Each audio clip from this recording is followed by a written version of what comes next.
everyone. Today I would like to talk to you about tips for engineers to apply for their EB-1A visa application.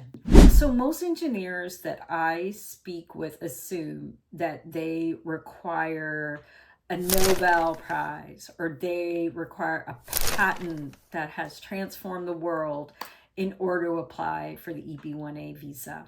But the truth is, you don't even need anything close to that. And today I wanted to share with you 3 tips that can help you show that you are at the top of your field for the EB-1A visa, and you don't need a Nobel Prize, an Oscar, or anything even close. My name is Priya Allighieri. I am the founder of the Allighieri Immigration Law Firm. We help engineers secure their future in the U.S. by obtaining an EB-1A visa. So today I wanted to talk to you about misconceptions and specifically 3 tips to debunk these misconceptions. Okay, misconception number 1. Engineers often think that reviewing any paper for any journal is enough. And here's the truth.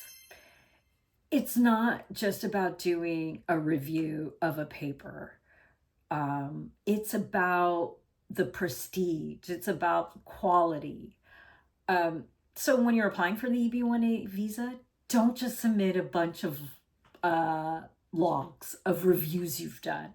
Submit evidence showing why you specifically were selected. Was it your specialized expertise in AI? In other words, prove that only top-tier experts are asked to review for, this journal, this conference, whatever platform it may be. Show why that request, the invitation, is prestigious. Tip number 2, salary. I often talk to engineers who compare their total compensation, including bonus or RSUs, to wages that don't include bonus and RSUs. So the problem is you have to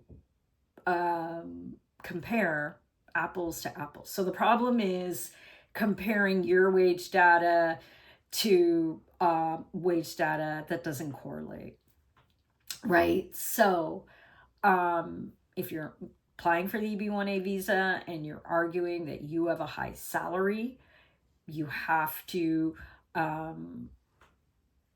compare your wage, whether it's just base wage, whether it includes your, bonuses and stock. You have to compare that total comp to other wage data that also includes total comp. And then tip number 3, engineers think that writing a unique code or writing a code that no one else has written meets the criterion. But the tip is it actually means adoption. So when you're applying for the EB-1A visa, don't just show the code. Show influence, impact. Show, for example, the GitHub stars. Show that companies have integrated your API. Evidence of implementation by others is stronger than the complexity of the code itself. Applying for an EB-1A visa is much more simple than you think. It requires the right data, the right structure, the right argument, but it's doable. If you want to know if your profile qualifies, click the link in the description and schedule a meeting with us now.